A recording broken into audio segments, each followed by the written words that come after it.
Greetings everyone. Today we are at Six Flags Great Adventure in Jackson, New Jersey. This is one of my favorite Six Flags parks. Typically, my videos will involve some sort of tour and review of a park. Today's going to be a little bit different. We're actually going to pretend it's the year 1999. We're playing Roller Coaster Tycoon, and what we're going to do is go through each coaster at this park and rate them as Roller Coaster Tycoon would. So that would be the excitement, intensity, and nausea level of each coaster. Let's go.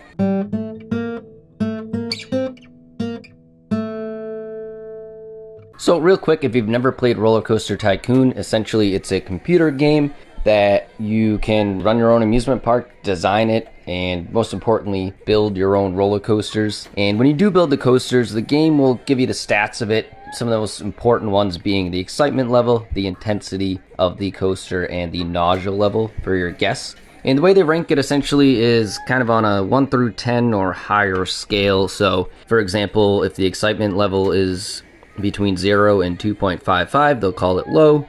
2.56 to 5.11 is medium. 5.12 to 7.67 is high. I have no idea why the numbers are the way they are. Very high would be 7.68 to 10.23, and usually you don't get outside of these realms, but apparently you can also get extreme, which is 10.24 to 12.79, and then ultra extreme, which I don't think I've ever seen this, but 12.80 and higher would be an ultra extreme intensity, excitement, or nausea rating. This is going to be based more on the way Roller Coaster Tycoon would rate them, not always my personal opinion. So some factors affecting the ratings would be excitement. They look at the design, kind of the landscaping and scenery, proximity to other rides. Intensity ratings are based mainly off G-forces. Also the ride length can come into play. And then nausea is how much the ride goes up and down, twists, turns, flips, all that good stuff. So we're going to use that criteria to rate each coaster on those 3 factors. So let's check out each coaster and give them the rating. Alright, first coaster up, we're going to start with my personal favorite, which is El Toro. This is a prefabbed wooden coaster built by Intamin. Just reopened, halfway through the season this year. Super fun ride. We'll cut right to the chase. The excitement level, this thing's a ball. It's going to be a 10.26. Intensity is going to be a 7.65, and then nausea, we're only at a 4.92. There's not a ton of flips or crazy turns on this one until the last segment of the ride. Definitely a great ride. Stay tuned for the general public's favorite ride at the end here. Next up, we have Batman the Ride, a typical B&M inverted coaster, cloned many times. I'm going to give this an excitement rating of 6.23.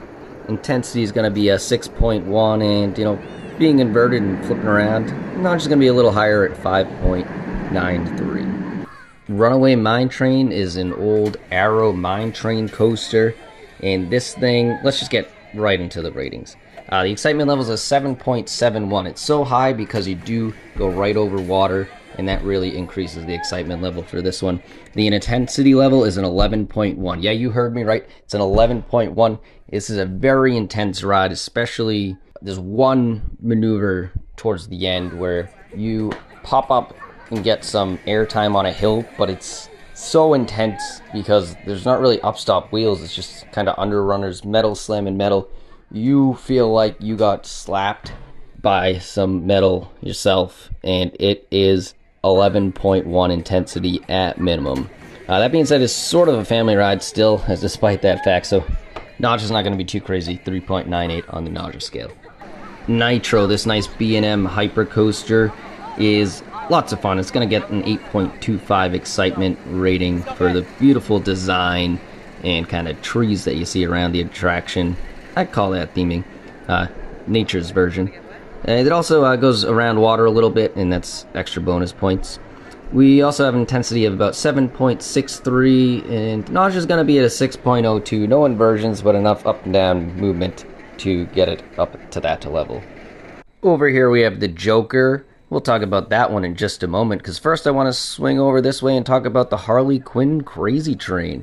It's a family-style coaster built by Zero, and we're going to give this nice family-friendly ratings with a 5.37 excitement, intensity of 2.11, and nausea matches that intensity level 2.11. Nothing too crazy, but it does have some twists and turns, and the 5.37 excitement might seem kind of high, but Roller Coaster Tycoon loves a kiddie coaster. They really do. Now, swinging back this way, we'll talk about the Joker. These are pretty straightforward. They go up and dip around. There's not much variety, so the excitement here is only going to be a 4.01. Intensity is only 3.98. Nothing crazy on the G-forces, but nausea, that's where we're going to get you. It's 7.69 on the nausea level. This thing just dips and flips. That's all it really does. So that's the S&S free spin coaster for you. The Jersey Devil coaster is RMC's single rail roller coaster, and it does have a unique layout. So this thing's pretty fun. It's got an excitement level of 7.67. You know, just the way you hug the rail and go through the different maneuvers of this attraction. Intensity is going to be a 5.11. The way you're straddling that is a little bit intense, straddling the train, in my opinion. And then nausea level, we're going to give it a 6.41. There are, you know, certainly some inversions on this one and tight maneuvers. And here's the Little Devil coaster, a rethemed coaster to make the little ones not feel like they were getting left out. But if only they knew, because they are getting a bit left out. Excitement level, solid 1.99. Intensity 0.98. Nausea 1.20. Really not much happening on this. Even Roller Coaster Tycoon's love for kiddie coasters, family coasters, couldn't save this one. It's a Zamperla attraction, by the way. Skull Mountain is an indoor coaster built by Intamin, and despite it being indoors, there's really nothing to see. I think there might be a skull that was supposed to light up, but it certainly didn't light up on this particular ride. The excitement is at 4.21, intensity is 3.98, nausea is going to be 3.51. And aside from being in the dark, there's really not much going on. In fact, the outside of this ride, the theming of the building, is really the most exciting part. The Dark Knight is a Wild Mouse style coaster, and you can tell I really love Wild Mouse coasters because I didn't even bother to remember to film any footage of this attraction. So here's a nice stock image provided by Six Flags. Got it from their website. So anyway, this is a mock Wild Mouse ride. I'm going to give it an excitement of 7.71. Again, this is on Roller Coaster Tycoon ratings. There is some theming and scenery in there, lots of corners. They like that sort of variety. If it was just my personal opinion, it'd be a lot lower than that. But intensity is going to be a 6.98, again with those corners. Nausea 6.51 with all the sharp movements that you get on this attraction. Superman Ultimate Flight is the park's B&M flying coaster, and what's more exciting than flying like Superman? So that's going to put the excitement right there by default at a 7.68. Intensity is a 6.92. It really gains some intensity points for that pretzel loop, where if you're sitting especially towards the back of the train, you do lose your breath kind of going down and around that loop. So that's a bit intense, I would say. Nausea level is going to be right kind of in the middle at a 5.31. There's only a couple of inversions on this one, but it's enough to, you know, make the fainted stomach a little bit woozy. The Green Lantern, oh boy, this is a B&M stand-up roller coaster, and all is well until you really get moving on this ride. So it's kind of uncomfortable and painful, to put it simply. Excitement, I'm only putting at a 3.10. It's kind of drawn out. The hills aren't too steep or sharp. Intensity, though, 8.21. You get your head bashed all around, sharp maneuvers, uncomfortable.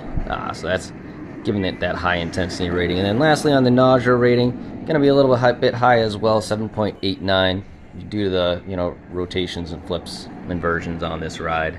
Medusa is a recently revitalized B&M floorless roller coaster. This one's got quite the variety. It's got a decent length to it as well, so it's going to put that excitement level at an 8.01. Intensity is going to be about a 7.22. And nausea is going to be an 8.23, a little on the higher side with those 7 inversions you're going to experience on this. Alright, ladies and gentlemen, here we have it, the general public's favorite roller coaster, the Kingda Ka. This is the world's tallest coaster at 456 feet. Launches you from 0 to 128 miles per hour in just about 3.5 seconds. This coaster is quite the blast. Quite intense. So let's start right with the intensity. I'm going to go out of order for this one. Intensity 12.81. That's right, this thing hits the ultra extreme intensity rating, not only because of that powerful launch, but also the powerful vibrations throughout the ride. You shake all around. They're definitely wicked exciting too. It's going to be a 9.97 on the excitement level. And nausea, it's going to be about a 5.36. There is enough, turning as you come down that big tall top hat where you might get a little bit nauseous on this one. But super fast, not enough nausea level to vomit. Alright, and that's going to wrap up our video for Six Flags Great Adventure. If you like the Roller Coaster Tycoon style ratings, let me know. Maybe I can do some more of these. If you hate them, let me know so I don't do any more of these. I do have another video of Six Flags New England coming up in a bit. And until next time, thanks so much for watching.